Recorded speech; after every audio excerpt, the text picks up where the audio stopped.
You Don't Know Ball is back, and we are continuing our division preview series by going over the NFC West tonight. Probably the most anticipated division, I would say, in this series. Not in my opinion. You know, I'm probably looking forward to the NFC North, and I know Capper's looking forward to the AFC North. But as an NFL whole, this was the most competitive division last year, I would say. I mean, you got the Super Bowl winners last year, and then, of course, these two of the teams that face off in the NFC Championship, and then the 49ers as well, divisional round. You got a very hot, like, top three heavy, and then you got Cardinals, very disappointing season. Not what we expected, but coming into the year, we kind of thought that they would be good with Kyler Murray, and then just went downhill. Things didn't click. But coming into 2026, you look at this team, or look at the teams in this division, and it should be, again, the top three should be pretty heavy, be competing in the NFC, some of the NFC champion favorites, and then Cardinals, just kind of there. And we're going to be breaking through what you need to know about each team, giving our most unfiltered takes about them. If this is your first time tuning into the You Don't Know Ball show, my name is Sam. I'm joined by the Capper. We break down the NFL weekly. We do like around 2 episodes a week, and we are almost at the regular season. We are about 2 weeks away. So we're wrapping up these preview series. I think we got 4 left on our plate. That will be this week and then next week. And then we're getting in to talk about real game action, which is going to be a hell of a fun time. Very excited for the whole entire season. And I'm also looking forward to just kind of breaking down these teams and continue our preview series, of course. And can't wait to bring this episode to you guys. So why don't you go, before we dive in, make sure you're subscribed a little quick, like the video. Do anything that supports us. So, it helps us keep bringing you lovely content. I don't want to work 9 to 5. Yeah, exactly. Some of us. I also do have a rant really quick before we dive into the teams.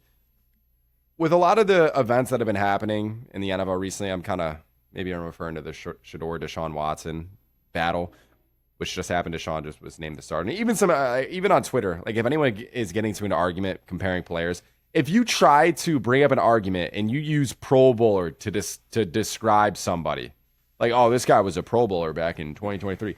Get the fuck out of here. Okay, Pro Bowler doesn't mean shit anymore because you saw what happened last year that Shador Sanders was named to the Pro Bowl after like eight quarterbacks in reserve didn't accept it. So they ended up picking scrubs. I'm pretty sure Joe Flacco got invited to the Pro Bowl. Well, he was a Pro Bowl quarterback. Somebody else got invited to it that I was like, what? I don't understand. So if you're having a debate with your boy or you want to, like, you're on Twitter arguing with someone and you try to compare players and bring up the word Pro Bowler, just stop it, please. Okay. Let's start. So how we do these previews, we're ranking the teams from worst to last. We'll go by how they finished last season. And that means we are starting with the Arizona Cardinals, who went 3-14 record. And they're a team that just pisses me off. They pissed me off all last year. I will admit I'm a little bit biased.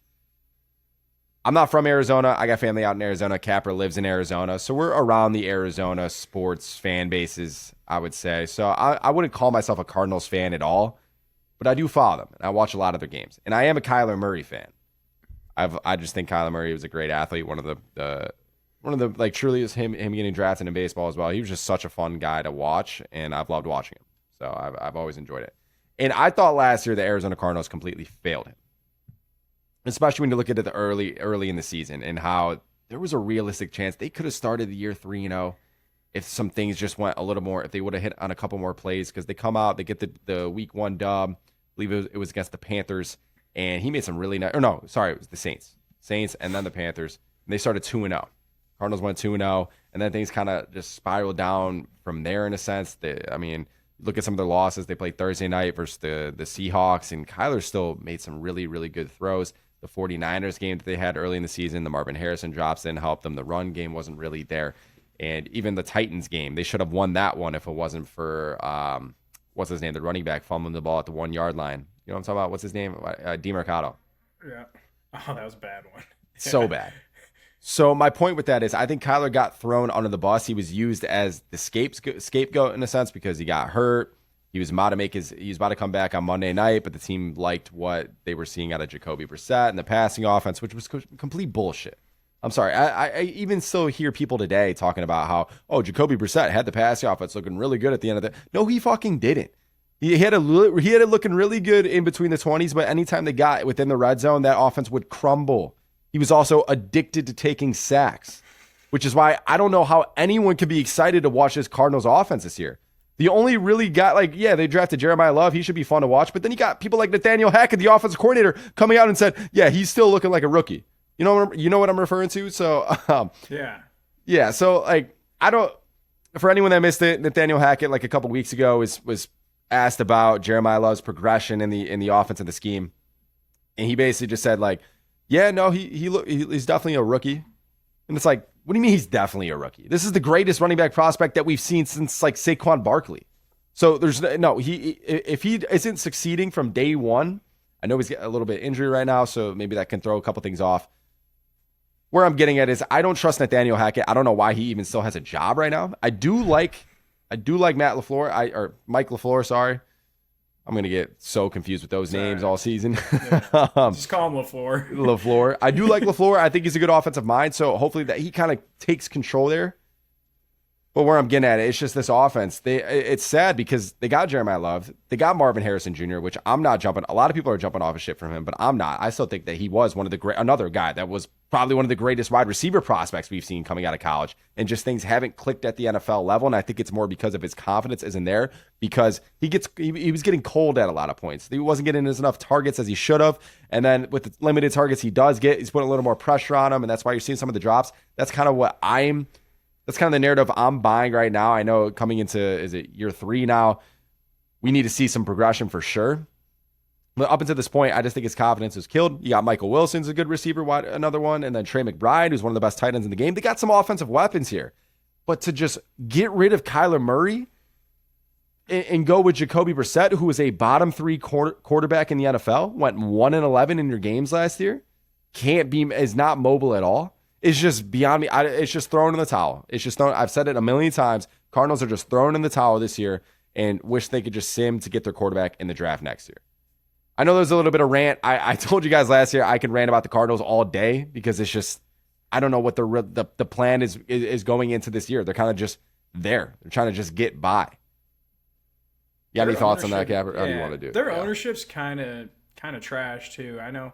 I believe Ben Johnson interviewed with them and said, I think it was them, and said that they're not it. And I know their facilities are pretty bad too. But I'm gonna come back on you a little bit.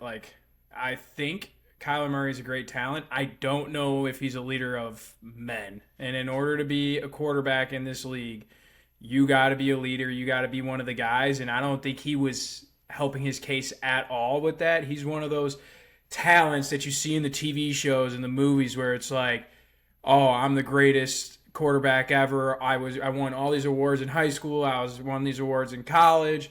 I'm the shit. I'm great at baseball. I could go play baseball if I want to. He almost thinks he's better than everyone. When in the NFL, when you're a quarterback, you got to be cool with the O-lineman. You got to be cool with the receivers. You got to be almost, not cool, but you got to be like the dad of the offense in a way. Or the cool uncle in some sense, right?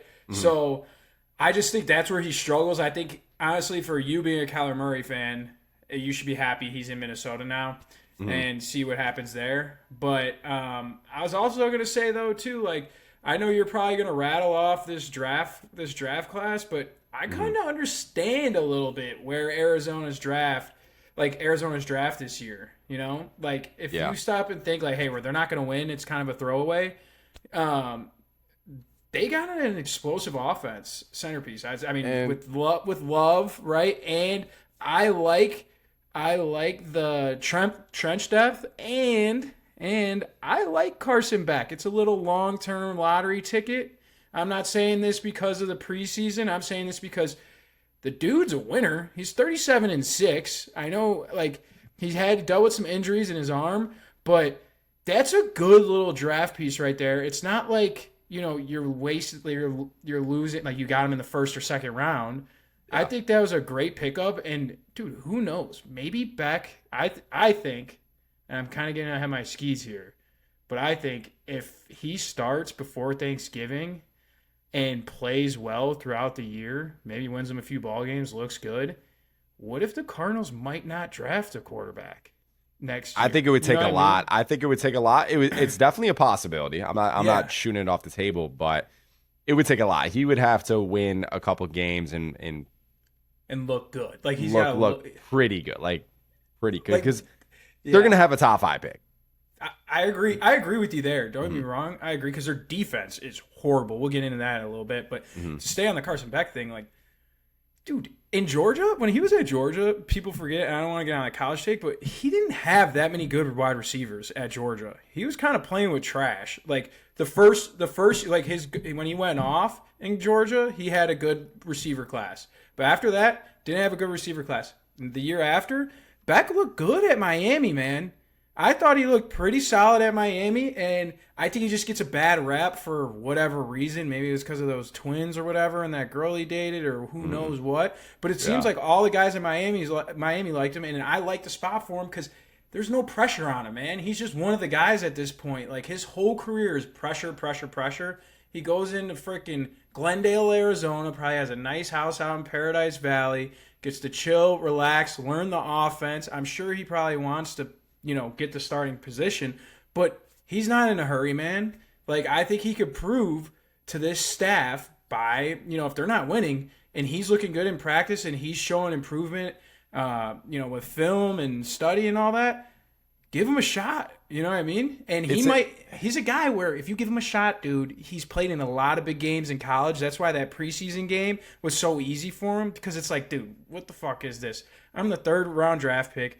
I played in all types of playoff games. Like, this is nothing. He's going to think the same thing when his team has one win going into Thanksgiving, and he's like, all right, I got nothing to lose. I mean, what does it matter? It's an interesting concept because you talk about pressure. He's not going to have a lot of it, and it's true. We won't see Carson Beck.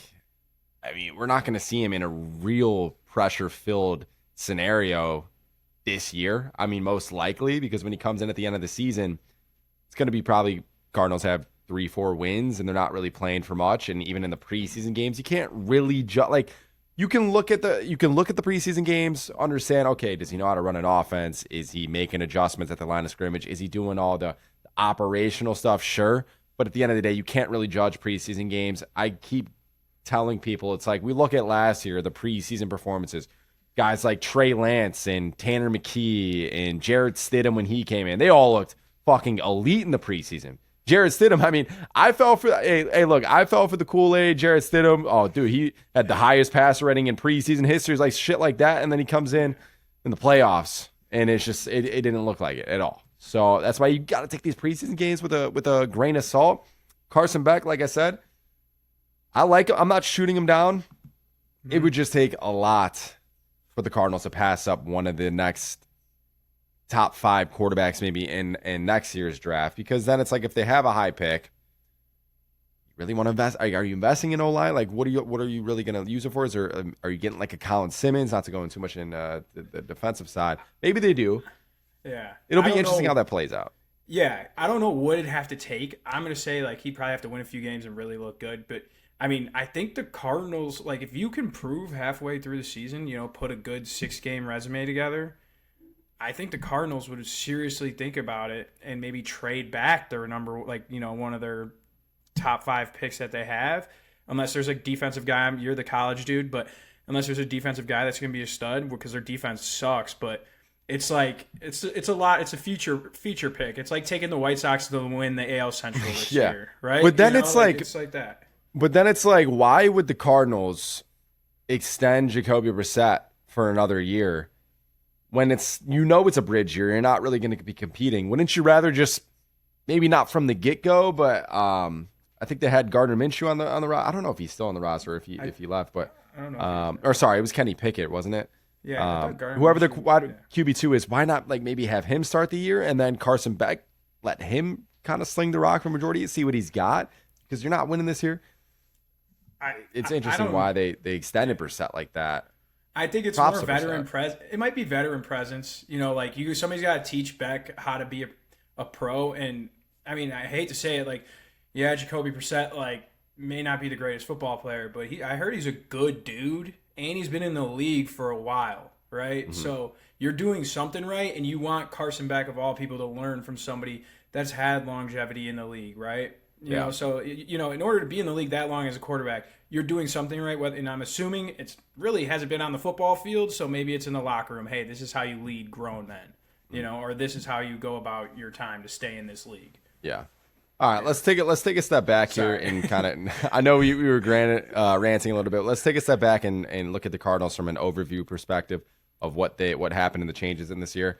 So players they lost, like we said, they lost Kyler Murray. They also lost Jalen Thompson at safety. They lost linebacker Akeem Davis-Gaither. He had over 100 tackles last season, and of course they got rid of their head coach Jonathan Gannon. You look at the players they added. We'll start in the draft. Third overall, Jeremiah Love, running back from Notre Dame. At 34th overall, they drafted Chase Basantis, an offensive lineman from Texas A&M. And then with their third round pick, they got our guy Carson Beck. In free agency, they picked up Tyler Algier, running back room, to add some depth there. So they got Algier, Jeremiah Love, and they still have James Conner on the roster. So they got 3 backs there. They actually just released Trey Benson out too. So they had 4 backs there, but they had to cut someone.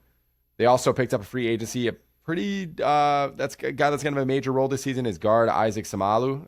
I think I'm pronouncing that right, but he came in from Pittsburgh, allowed just a 3.7% pressure rate last season. He's a 32-year-old guard. He's kind of like a Band-Aid, no real long-term outlook for him, in my opinion, just kind of there, bridge player. And 2 other notable, I would say, acquisitions. They got linebacker Jack Gibbons from the Patriots, and then wide receiver Kendrick Bourne as their wide receiver 3. We mentioned offensive coordinator Nathaniel Hackett and their defensive coordinator Nick Rallis. He's staying the same from last season. I guess we can go to. We touched enough on Jacoby Brissett. Like I said, his best season ever was 7-9. He's not a real winner. Okay, he's just happy that he got paid. I don't know if he really can give a fuck what happens for the Cardinals this season. He's just happy he's got his money. And props to him. I mean, I guess you could say he earned it. Came in last year, stepped up, and had the offense moving. I guess a little bit. Props to him there. I want to get your take on Marvin Harrison Jr., though, because it feels like everybody, like I said, is jumping ship off him from the drops, maybe not putting up the stats like everybody expected, even though his stats aren't that bad through 2 years. I just still think that he's such a talented receiver coming out of college.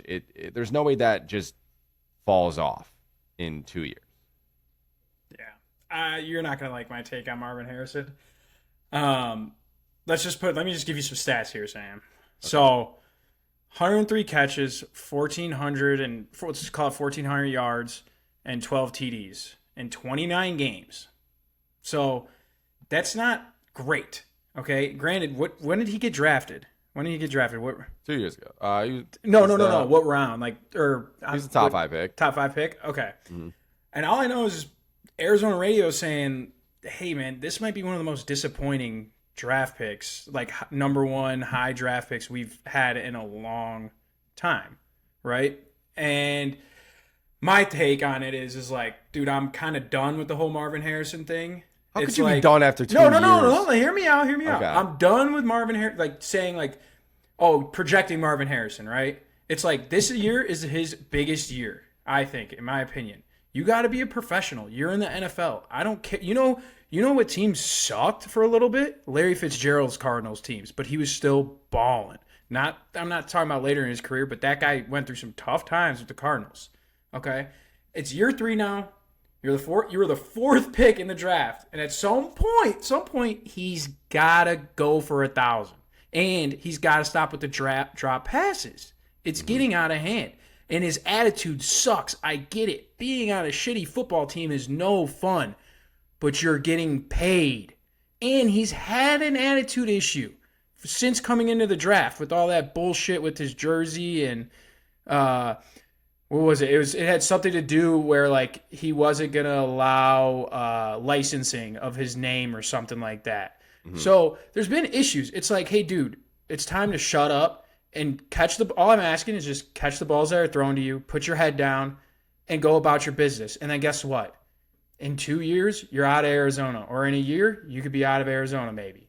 So what are we doing here? It's time to step up, be a professional. I know wide receivers are divas, but be a professional and catch the ball. I don't care if you bitch at somebody for not throwing you the ball, but when they throw it to you, you better fucking catch it. I don't care how bad your team is. This is the league. This isn't college football. This is the league. You're getting paid to do this, even though college is getting paid to do it now. But you're getting paid to do this shit. Fucking do it. That's all I gotta say. And yeah, well, go ahead. I was going to say, when we talk about X factors for this team, I have Marvin Harrison Jr. as my X factor simply because I kind of picked it biasly where I want to see him take that leap finally in year 3, that you are the number 4 overall pick. You have been considered one of the greatest wide receiver prospects to come out of college in recent memory, and yet all this hype. We want to see that in the NFL. We want to see you live up to it. Confidence may have not gone your way. You got a new head coach, an offensive-minded head coach that should believe in you. I believe he's going to come into the Cardinals organization and look at the film. It's like, okay, we got to figure out how to get this guy the ball because he's clearly the most talented guy. So they're going to. I'm hoping that they're going to draw up some schemes to make him the first read, to make an effort to get him the ball in his hands. It's a matter of, all right, no more drop passes. It should honestly be a mindset going into the series. I am not dropping a single pass in all 17 games. That should be Marvin Harrison's focus right now. And some of the press conferences that he's been going on, it kind of sounds like his confidence is there. I think there was some reporter asked him about, it's like, how do you balance like looking at your highs and lows in a sense, something like that. And Marvin Harrison was like, I don't really focus on the highs.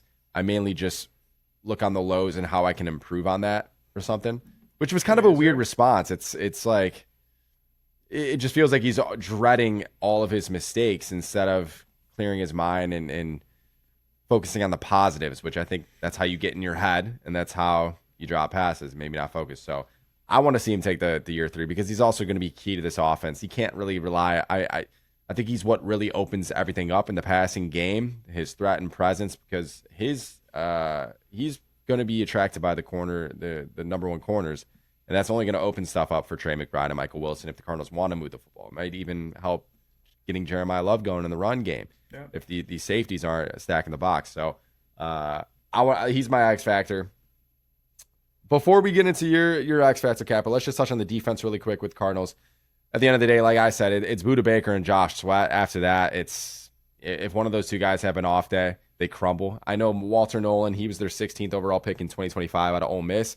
He only played 6 games last year because of injury. I do think that this year, if he stays healthy, it could be a total game changer because I think back to the Cowboys Monday Night Football game. He was an absolute menace on the defensive line. He was beating up on Tyron Smith and some of the Cowboys' pretty good guards. And if we can get that production from him all season, he's a guy to watch. Even like someone like Will Johnson in the corner, I think he was an absolute steal if he can stay healthy, because that's why he fell a little bit in the draft. And then same with someone like Denzel Burke, Darius Robinson. Their secondary's got some young talent. But again, it's Budda Baker and Josh Sweat. And Josh Sweat right now, he missed all training camp. He didn't show up. I think he was on the PUP list. Maybe he was hurt, but I don't think he was hurt. I think he was more just doing his own thing. And now there's even some more trade rumors with him right now, which would be make this defense like probably one of the worst in the NFL if he goes away. So, I'm not expecting a lot, especially like when you're getting torn apart in preseason games by Haynes King and Joe Milton. That's not a good look, even if it is backups.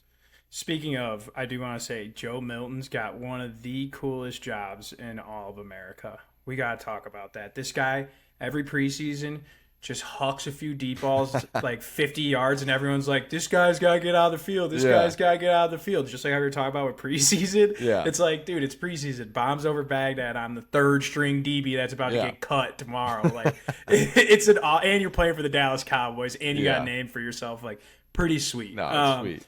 But I did, just to get into my X Factor, it kind of involves this bad defense, right? So just one stat that I saw when I was looking at defensive stats. I mean, they're all bad. They're all pretty bad, right? Right. But nearly half of opposing drives ended in scores. 48.9%, damn near half. That's half. We're going to round up. That's half.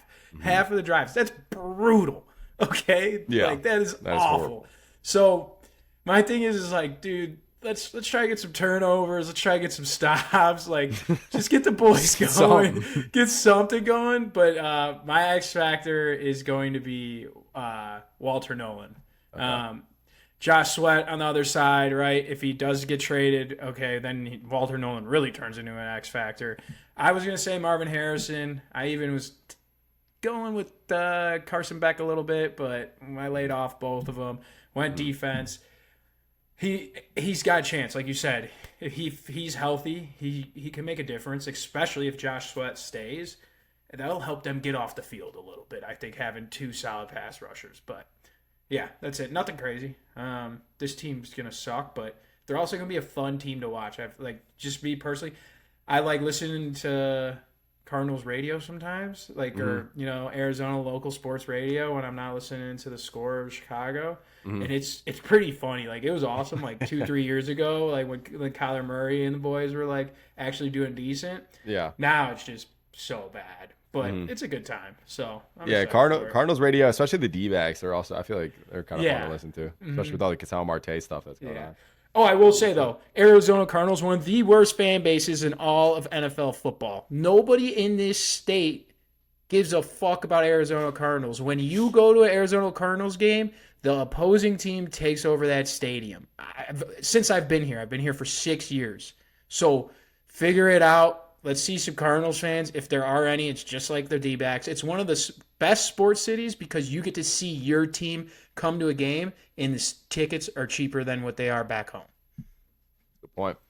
All right, with that, let's move on to our next team in the division, and we're going to go to the San Francisco 49ers. So last season, they finished 12-5, lost in the divisional round of Seattle. They did beat the Eagles in the wild card round in Philly. I think that was a game they were 4, 5, 6. They were pretty decent underdogs in, and they ended up turning up a W there, which was pretty nice. I didn't expect that. Definitely overperformed.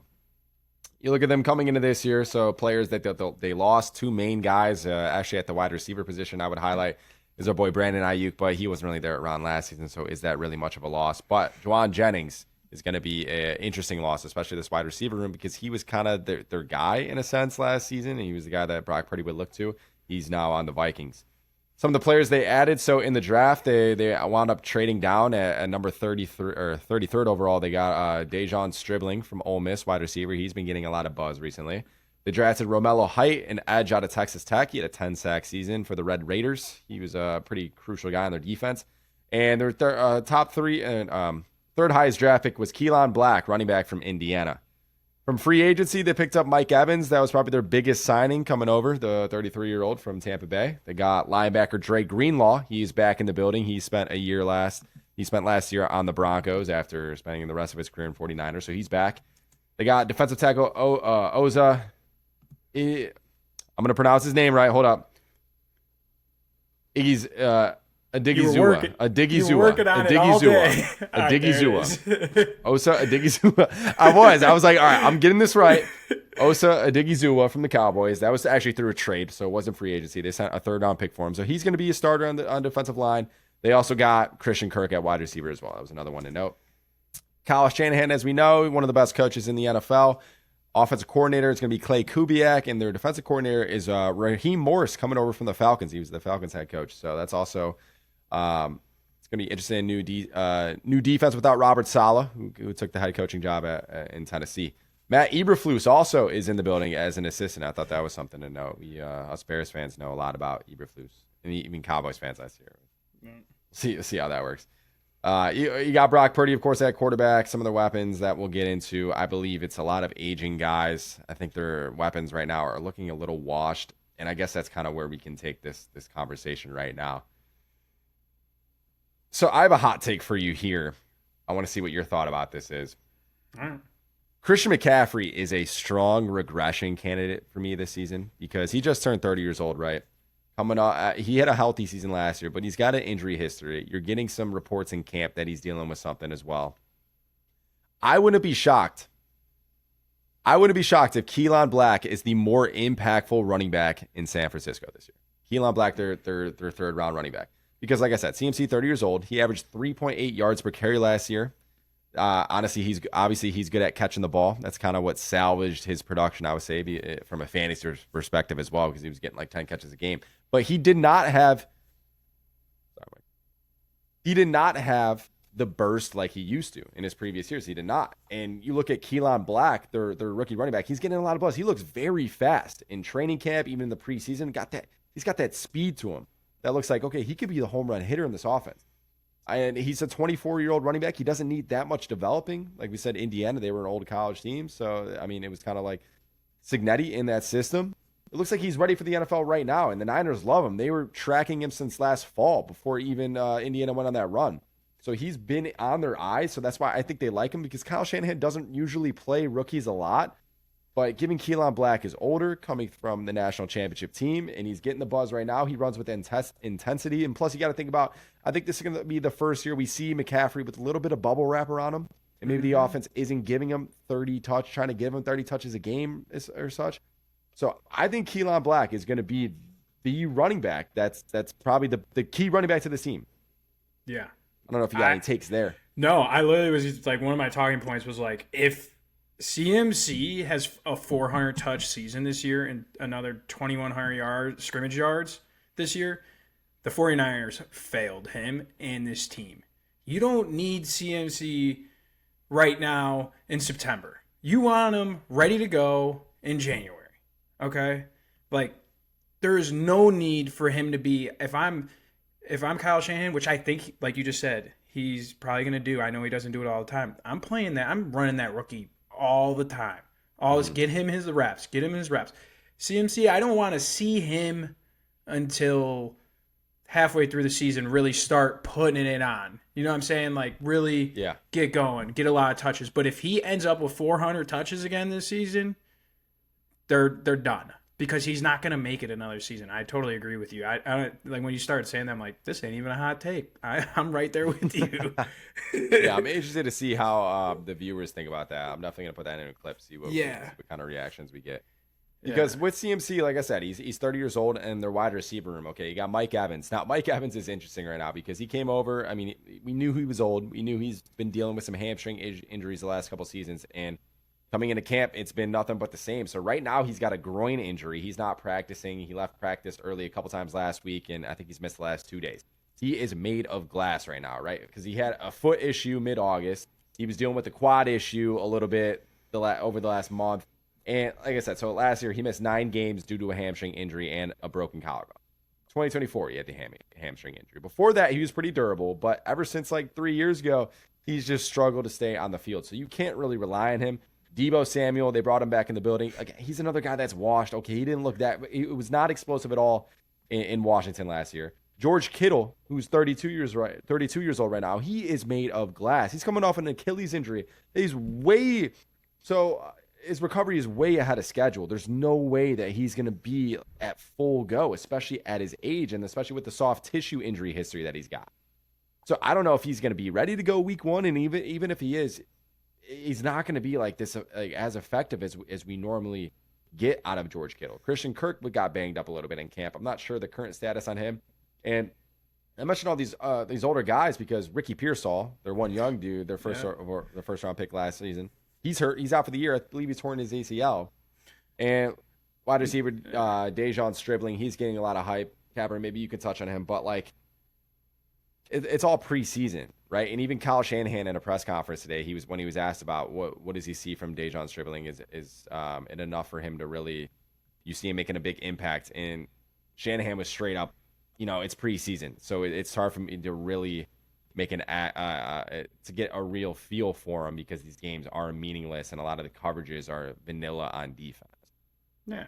I mean, dude, but this kid he's 6'2", 207, ran a 4.36 40-yard dash. I mean, if he can catch the ball, he's going to have to play. They're going to have to play him. And I feel like Shanahan could figure out a way to get a guy that fast. He's kind of big. 6'2's pretty solid frame. He's going to find a way to get him the ball. I mean, you have way too many old guys. I mean, this is getting out of hand. What the hell is going on here? Pearsall, he had this knee injury last year. But then he didn't get it fixed. He got I may be wrong a little bit on some details, but it happened last year. Didn't get it fixed. Then during the offseason, he's like, like it's one of those knee injuries where he thought it was like you could strengthen it and all that stuff, and then you think you're 100% coming into camp, and then, guess what? He's not 100% out for the year. Somebody's got to put a stop to that. You got to go and get whatever the fuck you need done. How's that possible? How do you allow that to happen? It makes no sense to me, but this kid is going to have to play. And I like him. I mean, he played some important football games, played in some playoff games this year. Mm-hmm. He's pretty solid. I don't know his college stats, but just that frame, and a lot of people are kind of buzzing about him. And Kyle Shanahan, Mr. Cool Guy, like, I smoke blunts on the way home from fucking games when Jimmy Garoppolo was playing. We get it. You're the man.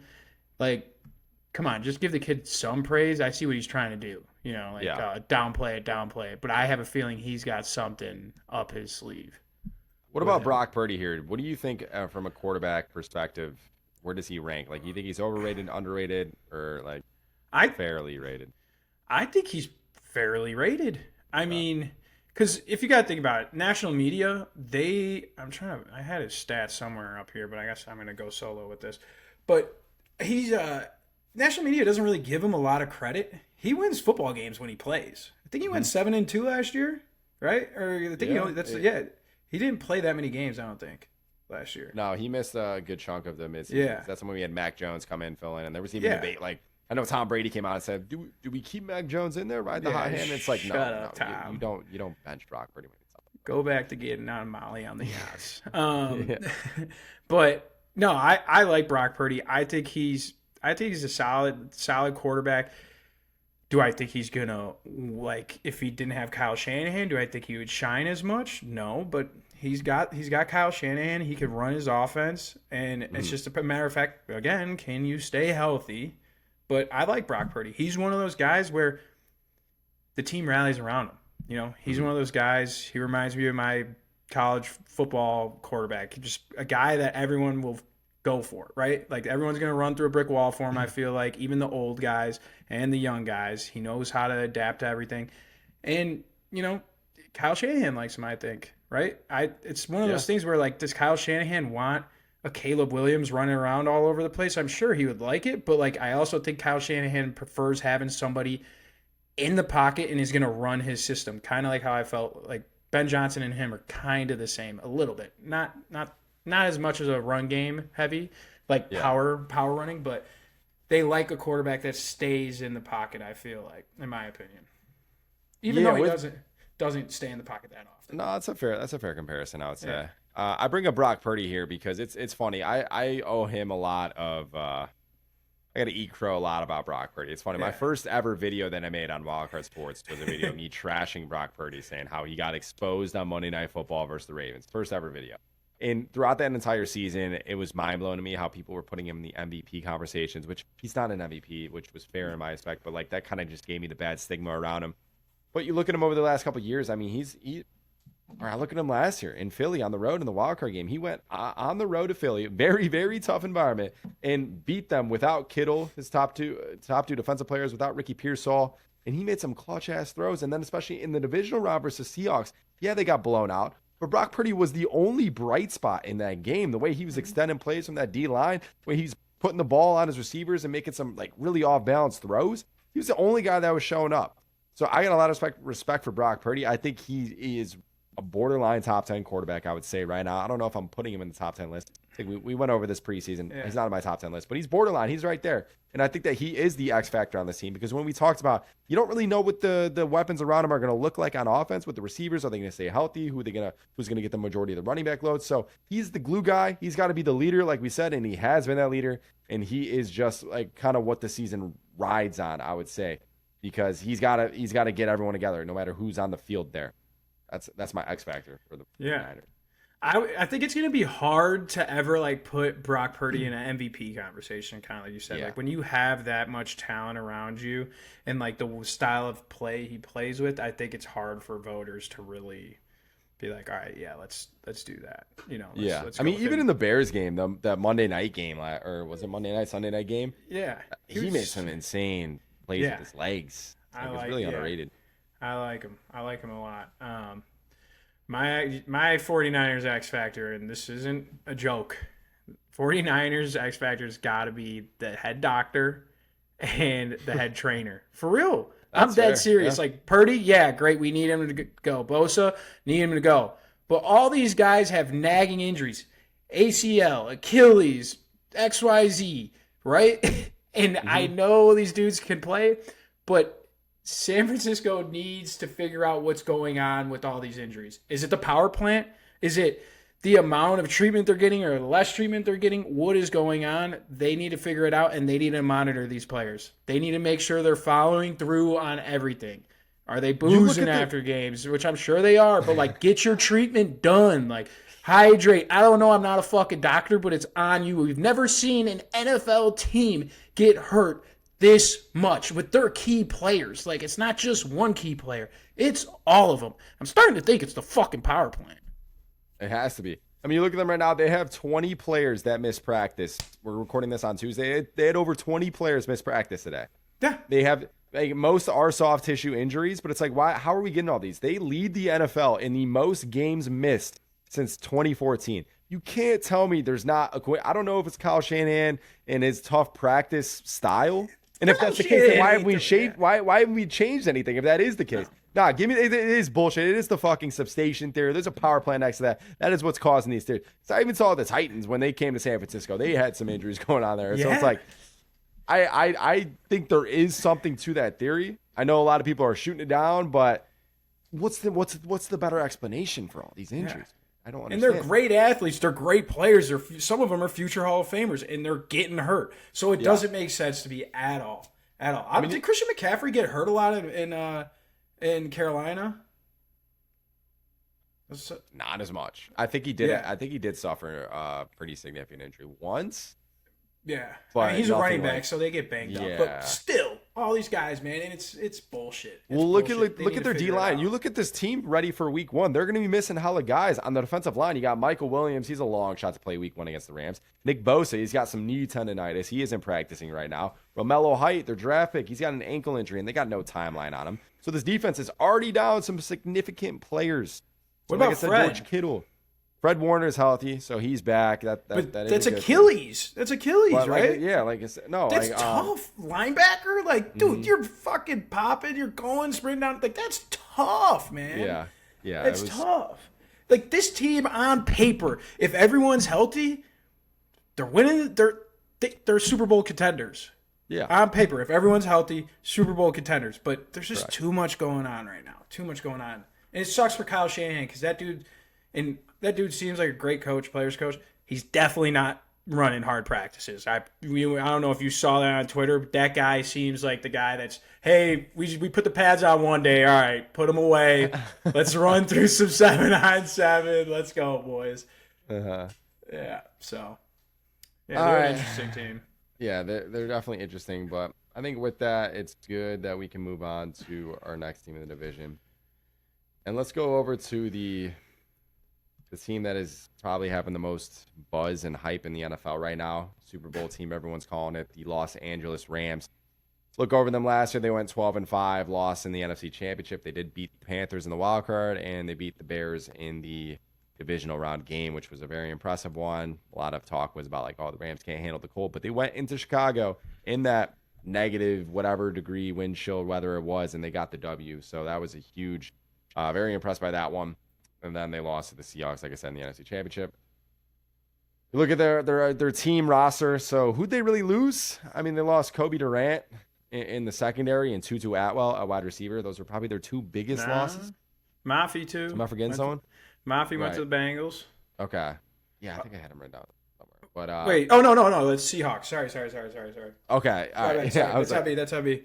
Oh, yeah. I was like, what? Okay. Yeah. And then, so who they had? So in the draft, they picked Ty Simpson, quarterback from Bama, 13th overall. Very controversial decision. Got Sean McVay on draft night. Not looking too pleased with it. Fans were wanting a wide receiver. Mekhi Lemon was there for the taking. Maybe Kenyon Sadiq at tight end. They wanted a more offensive playmaker weapon to really help this team now, but they decided to go the route to prepare them in the future with Matthew Stafford being 38 years old. Their other two draft picks, next highest was Max Clare, tight end from Ohio State, and then Keegan Trost, an offensive tackle from Missouri, who they took 93rd overall. Now, their big acquisitions this offseason came in free agency and trades, mainly trades. So they traded away Jared Verse plus a first-round pick, a second-round pick, and a third-round pick for Myles Garrett, the best defensive player in the NFL, absolute superstar, edge rusher that instantly makes this defense a top 5 unit. Blockbuster trade, one of the biggest trades that we've seen. I don't even know if I can name a bigger trade than that in the last couple of years. Can you? One of the biggest ones we've seen. Yeah. Maybe maybe the Deshaun Watson trade. Yeah, that was pretty big. That was big. So Anyway, so they got him. They also picked up cornerback Trent McDuffie from the Chiefs. They traded the 29th overall pick for him and 3 other ones. They also extended him right away through 2030. So he's a pretty. I thought he's a top 5 corner coming into the season last year. He was. I haven't looked at his stats really from 2025, but he's still atop the game. He's one of the best best corners in the league. And they also picked up in free agency Jalen Watson from the Chiefs as well. So they got 2 Kansas City guys that are going to be starting on that defense at left and right corner.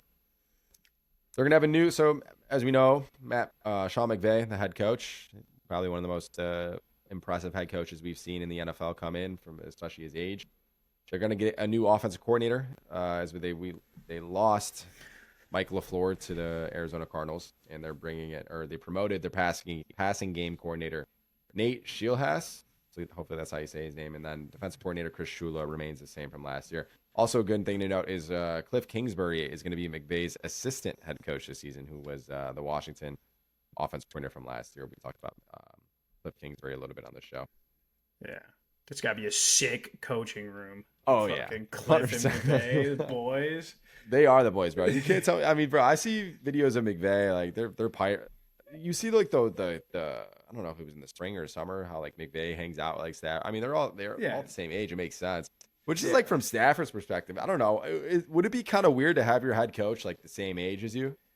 Like, how does that dynamic work? No. I think honestly, I think like it's more of like Stafford's such a vet. Like he's not like a, he's a Southern boy, I'm pretty sure. Or, well, he's a California boy, right? Or Texas boy. He's a Texas boy. I mean, so like Georgia. Laid back guy. Like I feel like he's, I think they're a perfect fit. McVay's super rah-rah, I feel like. And Stafford's kind of chill. So I don't know. I feel like at this point in the NFL, it's like we're all getting paid here. Like, let's, if you're cool, well, you're cool. And I mean, that's kind of sick, actually. McVay's only doing that though with like Sam Darnold and Matt Stafford. Like he's not doing that with the DBs that are second year or third year in the NFL. No, he's doing it. He's doing it with the big dogs leaders of his team. With the Rams, though, how I want to get here. So to touch on the defense, like we said, the Myles Garrett addition makes them a top 5 D. I think their secondary, which was their Achilles heel last season, especially in the playoffs when you were starting guys like Quentin Lake, Cam Crow, like now that they got the 2 Chiefs guys, they're going to be very good. I would still question if they got some like athleticism and speed, especially at the linebacker position. That might be a thing to watch if they did have a weakness, sort of say. I think another weakness for this team, we'll talk about on offense, is their wide receiver depth. But just to stay on the defense really quick, Aaron Donald is a huge topic coming back. Is he going to come back? I hear Adam Schefter saying that it's more than likely that he comes back. We haven't really seen anything. Maybe week 1's in a couple of weeks. There's talk like maybe he'll come back mid-season just to milk a playoff run. But it's like at that point, does Aaron Donald really want to come back just to add another Super Bowl to his accolade? He doesn't want to do camp. I understand that. But for him to take 3 years off the game, you got to get back in football shape. Everyone's like, oh, it's Aaron Donald. I don't give a fuck if you're the greatest defensive tackle ever. You've been out of the game for 3 years. Lifting weights for the last 36 months doesn't make you in football shape. You got to get acclimated to the speed of things. And if he's going to come back mid-season, pushing 36 years old, I'm not afraid of him as an offensive lineman. I'm really not. Yeah. I was going to say this. Like, I had this conversation with my coworkers, huge Rams fan. I'm like, it's like, oh, I'd love to have Donald back. I'm like, would you really though? I think I'd rather take a guy who's younger and is ready to go and is hungry. Donald, man, if he was a quarterback or a receiver, I'd say, hey, go do it. Dude, you're in the fucking trenches. Yeah. Fuck the speed. You got to get used to fucking pounding heads every second. It's not like he's, yes, he does play the edge sometimes, but his main thing was in the interior a little bit, fucking people up there. It's like, are you ready for that? Your son, I saw his cute little son and him were kind of like pounding pads in the house and stuff. It's going to be a whole lot different than that. I mean, this guy, that's the only thing I have on him. He's a tank, don't get me wrong. But it's like 3 years. Do you even really want to go pounding your head against a brick wall? Nonstop. So it's like, are you ready for it? I don't know. If you come into the season, what are you going to do? Come in on third downs, maybe? I don't know what they're going to do with him. They're going to let him come because it's Aaron Donald. Get more jersey sales, get more hype and veteran presence, whatever. But I doubt he's going to actually come play. And maybe he does in the second half of the season. He'll be on the roster. I'm not sure. But I think it's a bad move. Like, do I think he's going to be shit? I don't know. But I also don't want him to get hurt, and I also don't want him to look stupid. You went out on top. Just go enjoy life, man. Like, maybe just be like a assistant coach or something for the day. 100%. Yeah. With that, moving on to the offense, a guy that I really want to talk about is going to be Puka Nacua. And that goes back to one of the other question marks I have on this team is the wide receiver depth, because you got Puka, you got Devontae. After that, if one of those two guys got to miss games, are you really confident in Jordan Whittington? Are you really confident in Jordan Whittington? Are you really confident in CJ Daniels, a 6th-round pick, or Konata Mumfield, their 7th-round pick last year? They got nobody else outside. I know they run like 12 personnel and they're going to be doing some tight end work and stuff, but it's like outside of Devontae and Puka, that's why I thought like maybe they want to get a Mekhi Lemon at that third option for Stafford. They're kind of lacking there. And when we talk about Puka, who could be, there's still a chance that he is suspended this season. They're looking at he can miss the first 4 or 5 games. There'll be fucking horse shit if he gets suspended. Sorry, let me cut you off. If Puka Nacua gets suspended, that is the stupidest suspension of all time. You got people fucking beating up chicks who are still fucking playing in the opening day. This is fucking bullshit if Puka Nacua gets suspended. But he probably. So that's why I wanted to ask you. I wanted to ask you your take on that. So Puka Nacua, along with Josh Jacobs, is still also their suspension is looming up in the air. I think they got some court dates coming up, and that's when the NFL is going to decide on it. But Puka this offseason has had a very he's been in a lot of headlines from biting a chick in a limo or something, having like teeth marks on her, running into glass doors at a white party, just being spotted on the streets drunk as fuck, like dancing in. He also had that. Do you think that that's just him? Because Puka's what 24, 25 years old, and hey, what it's I'm not defending that in any way, but in one sense it's okay. You're the best receiver in the NFL. You're moved to LA. You feel like you're on top of the world. You're trying to pull all these chicks. Like, you come from BYU. I don't know if Puka's like a Norman like that. Did he grow up there? No, he grew up in Vegas with Dana, because he was on Dana White's like little league football team or whatever in Vegas. Okay. Yeah, so him and Dana are like boys. But like, dude, my thing with Puka is like you just said, man, he's a young kid. The Jewish like money thing that he was doing, he didn't even know what he was doing, right? Like they kind of just showed him that, so like that's kind of tough. But like, is he gonna learn from his lessons? I'd hope so. I think he is. He also went through a crazy relationship thing, right? I'm pretty sure his girlfriend or his fiance, he thought he was gonna have her kid, and it wasn't his, right? So I didn't see that, really. Okay. You got to double check that and clip this up if that's true, because I'm pretty sure like last year, unless I'm falling for like Twitter clickbait stuff, but I'm pretty sure last year his fiance or his girlfriend of a long time got pregnant and it wasn't his kid. So it could be Rumorville, but I just think if that's true, like he and that happened like I think like right before the season or like during the season, like either way, if that didn't happen. You're a young kid. You're learning from your mistakes. I think he kind of learned, hey, let's not go on. I heard him say, like, I'm not going on streams anymore, right? Like, we're done with that. I'm going to hone it in. And guess what, man? I hate to say it, but I'm that guy.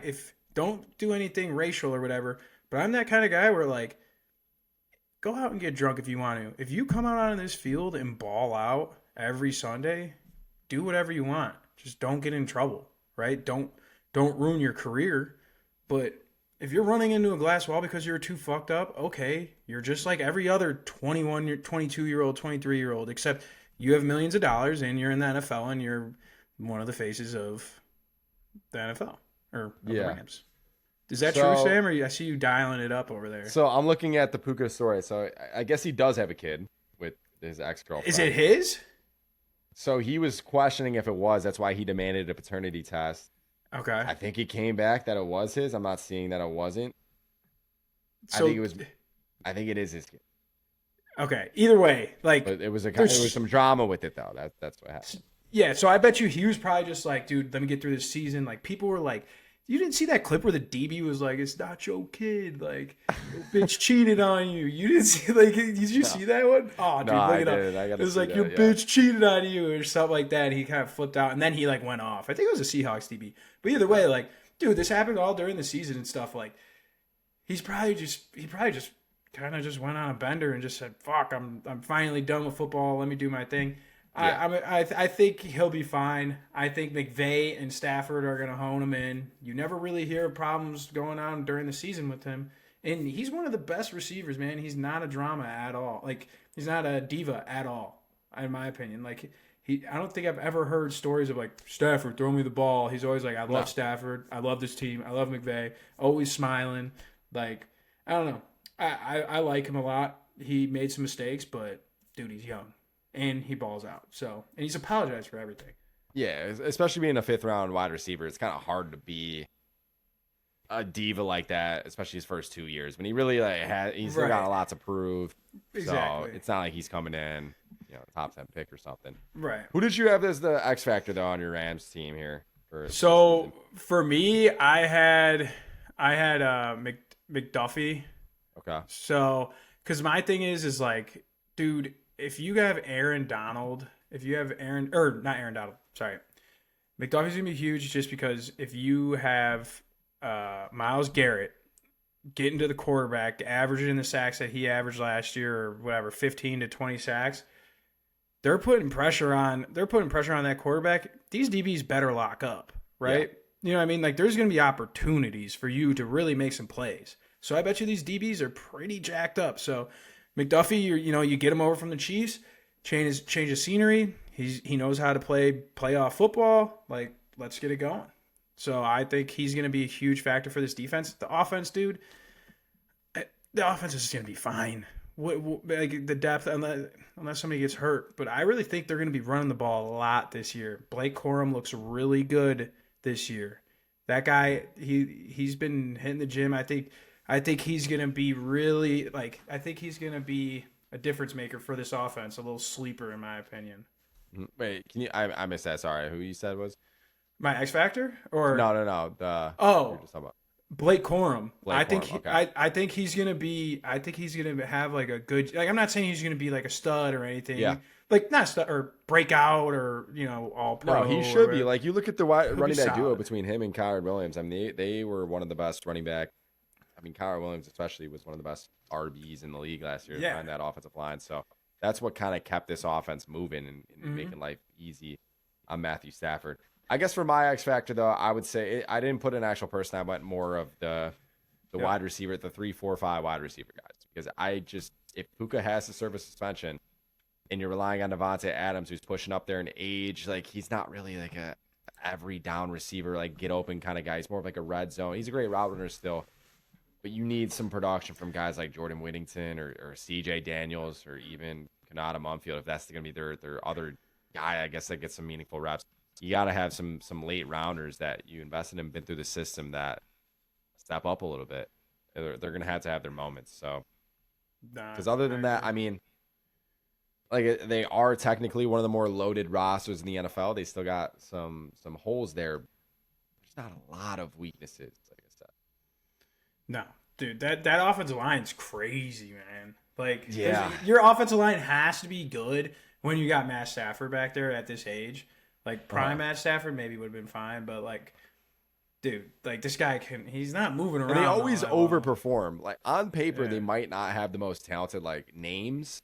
Mm-hmm. But Sean McVay always has them put in a position to outperform projections, I would say. Yeah, I'd agree with that for sure.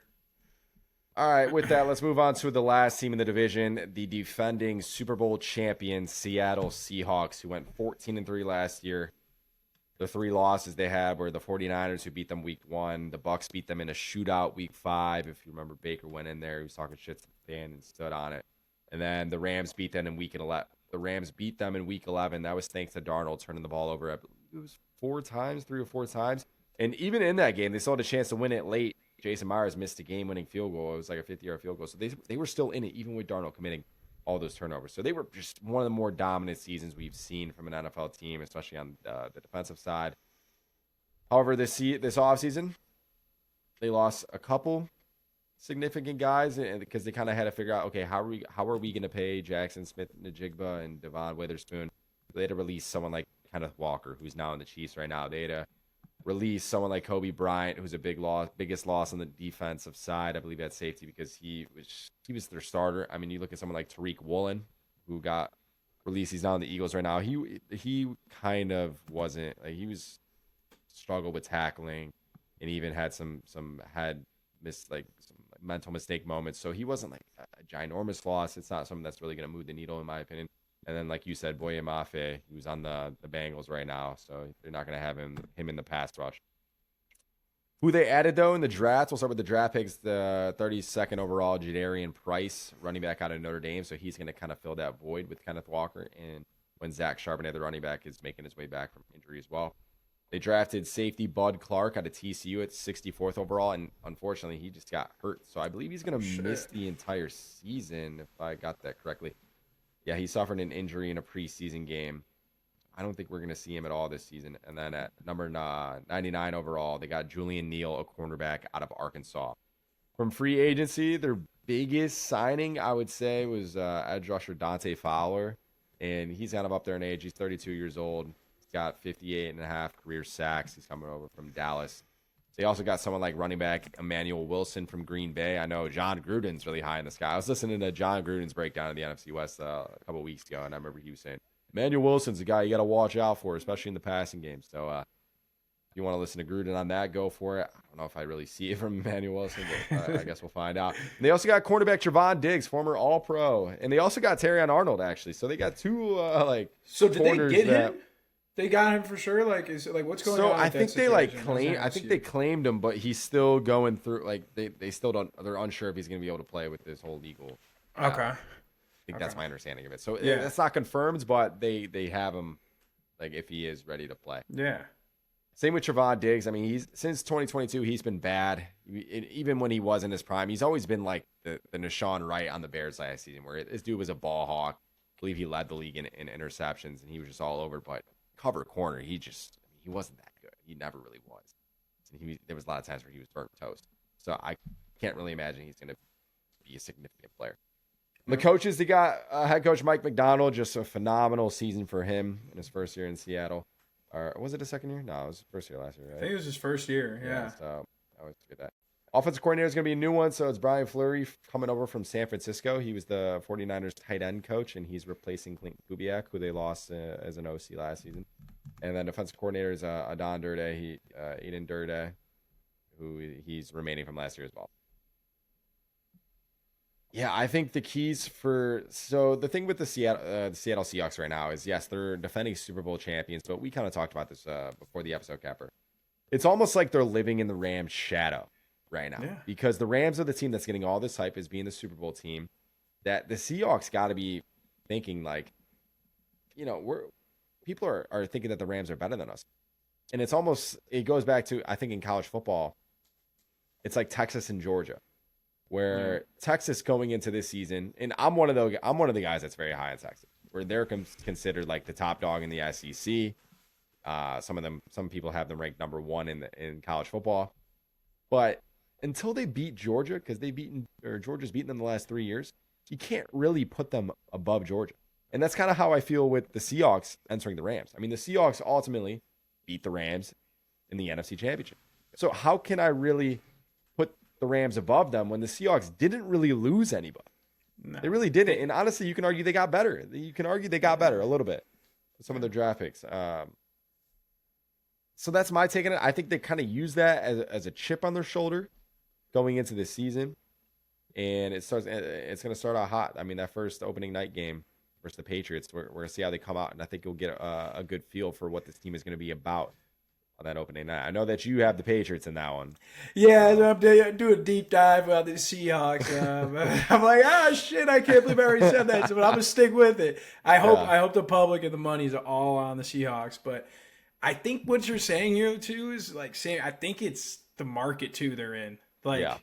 They, even when, Russell Wilson and Legion of Boom were running around, they didn't give them that much respect. They gave them a little bit with Legion of Boom, but it just might be the smaller market, kind of, you just don't really hear, or nobody's talking about them. It's not fun. When I was putting together this thing right now, before the pod, I was like, I think I texted you, I'm like, what are we gonna fucking talk? Like, I mean, I know you're gonna give your stats and do all this stuff, but like, it was more fun talking about Cardinals and 49ers 100%. Who probably aren't even gonna be in the Rams, I guess you could say, but it's more fun talking about that than this. Like, they're just like so boring, but they're so good, right? Yeah. Like, I totally agree. I think they lost. They knew they were gonna lose all those pieces, and I don't think they cared. No. And to be honest with you, Kenneth Walker he wasn't a dog in the regular season. Like, he popped off in the playoff, like in the Super Bowl and in the playoffs a little bit. Yeah, but like, he wasn't a dog. And to be honest, I am not high. If you're not a Jahmyr Gibbs or Saquon or Bijan Robinson, and I guess CMC still, like, I don't really give a fuck. Like, I can find somebody else to find the holes. If I have a good O-line, I just need somebody decent. You know? Yeah. And like especially I said, with this defense, if you think that on the defensive side they're going to regress at all from last season and be on that Super Bowl hangover, you are just wrong. I mean, they still have their entire core: Devon Witherspoon, Leonard Williams, who's still doing it at a high age, Ernest Jones. They still got Byron Murphy. They still got DeMarcus Lawrence. They still got my X factor for this team, Nick Emanwari. Sorry, it's like Nick Emanwari. I mean, he had an unreal rookie season last year, right? Was the best defender in the NFC Championship. I mean, with the way he was sticky on Puka and even Devontae at points, just getting his hands everywhere. He really is emerging as one of the top safeties in the NFL. And as we talk about it, defense wins championships. So he's got to remain at this elite talent if the Seahawks want to potentially repeat. And that's especially with losing someone like Kobe Durant at safety and now getting Bud Clark hurt at safety, which we just found out today. So he's got to remain. I know he's not typically a safety. You move him all over. He's kind of like that nickel guy, Swiss Army knife that you can line up everywhere. So he's the biggest key for them on this defense because, again, the offense, I mean, Mike McDonald said today that Sam Darnold is light years ahead where he was last year at this time.